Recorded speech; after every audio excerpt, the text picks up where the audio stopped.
Hello students and welcome back to our Analyzing English video series. In this 11th video in our Analyzing English video series, we're going to talk about email decorum or email etiquette when it comes to a salutation, such as to whom it may concern. And basically I want to cover in this tweet that we have here, from X or from Twitter, from an account on there. Don't know who this guy is, but I took a screenshot and I'm not sure what the purpose of it was so much in terms of why he posted or she posted it, but it does make a good point here because to whom it may concern is how we start a email in English, an electronic mail message, right, to someone and to be polite, right? So we use it to be polite and we want to kind of show formality in it. So we write to whom it may concern. Okay? So to whom it may concern. Now, now I think it's a bit of a joke of a tweet because it may be vague. It may, I don't know if it's weak or ignorable. I think this gentleman or woman, whoever the account is, it involves a little bit of discretion because you're not addressing it to a specific person, right? Usually to whom it may concern, whom it may concern is it how you start an email for the addressee of the email whose name or who they are is unknown. So you don't know their name. You can't say dear. You can't say dear John or dear Jill or dear Jesse or something like that. So we do it because it may concern them. We don't know if it will concern them. So it's vague for a reason. I disagree. I don't think it's weak. I don't think it's ignorable. Somebody may ignore your email, but it is proper English. So the way to address someone in English properly in an email at the beginning of the email when you don't know them is to whom it may concern. So it's expressing formality and proper respect for whomever is reading the email, let's say. So I'm writing down these kind of definitions on why in English we use kind of to whom it may concern instead of dear or hello or hi or I'm trying to think of another one, but usually in English we use dear or hi or good evening or good morning or good afternoon, and then Mr. or Mrs. But to whom it may concern, when you don't know who the email is being addressed to, it's vague for a reason.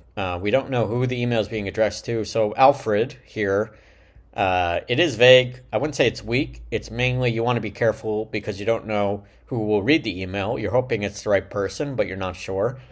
They may ignore it, but, in English, we don't want to give a direct name or a title to someone when we don't know the emails for. So I like to use to whom it may concern, and many people do, to express formality and proper respect for whomever is reading the email. Now, there's a reason why we don't, despite Alfred's insistence, we don't use to whom it will concern, right? I'm crossing this out because will is a little bit too aggressive. So I'm going to write here, we don't use to whom it will concern. It's aggressive. It's too presumptuous that the person who's reading it is dealing with the content of the email, and you're basically asking them to respond, immediately, being too direct or confident in the email being addressed correctly. Let me see. Oh wait, okay. Let me see if I can get that in. Sorry, I have a little spelling error there. There we go. So aggressive, too presumptuous, being too direct or confident in this email being addressed correctly. So ominous. Ominous is like, this is kind of foreboding. I agree. It is ominous because when you say to whom it may concern, you don't know if that may and will. Will is like you will address the email I'm writing. You will answer me. This email is definitely for you. May in English has a little bit of doubt there. You don't know if you're being correct in terms of who you're addressing it. it is a bit ominous to whom it will concern because it is strong. It is a strong way. I agree here. It is a strong way to discuss the content of the email. You're being strong, ominous, even alarming.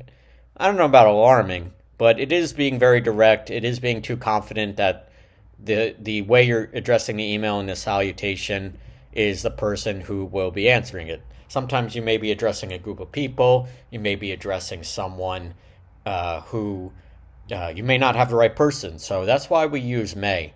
So I want you all to just think of may as being polite, being respectful, being formal, not being sure of yourself in terms of who you're likely addressing the right person, but we don't know that for a fact. If you didn't know who you're addressing, we would say dear, let's say dear John, or dear Mr. So-and-so, or dear Mrs. And these are formal ways in English. We're talking about formal emails. It could even be letters, but these are formal ways to address someone when you know their name. If you don't know their name, I like to use, and many people like to use, to whom it may concern. It may be a bit vague. I agree with you, but we never really use to whom it will concern. And you may be wondering, why don't we? Well, it's aggressive. It is a bit ominous. It is a bit too strong and direct. We want to be more indirect when we do to whom it may concern. A direct kind of email salutation is dear the person's name, dear with their title, Mr., Mrs., even Doctor, so-and-so, that kind of thing. But you want to be a little bit indirect with to whom it may concern because oftentimes you won't know who the email is for. So there are certain characteristics for both.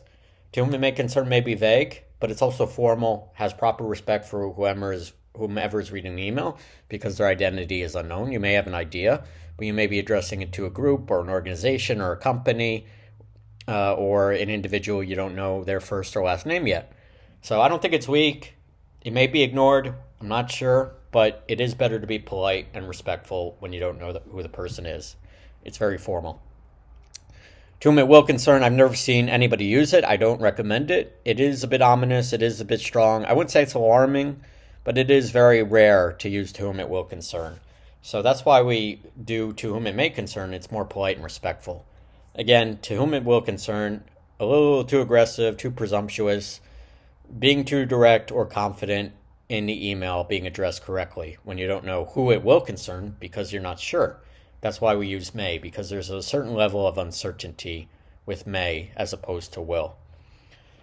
So that is our Analyzing English video. I really enjoyed this one. I do some of these tweets because they do, I guess it's the feed I have of people. I don't know who this person is, but I enjoyed the learning value in analyzing the English language. And it is a bit funny, but I wanted to take it seriously in terms of discussing with you all at home to whom it may concern and to whom it will concern. Kind of the similarities and differences, formal versus informal, direct versus indirect, and how to make your emails better. So I recommend if you don't know who you're addressing the email to, please say to whom it may concern. Don't use to whom it will concern. I can tell you that much. So thanks again so much for watching this latest video. I'm Ben with English from A to Z. If you like this video or any of other videos and you want to learn more about us, go to our website, www.englishfromatozz.com.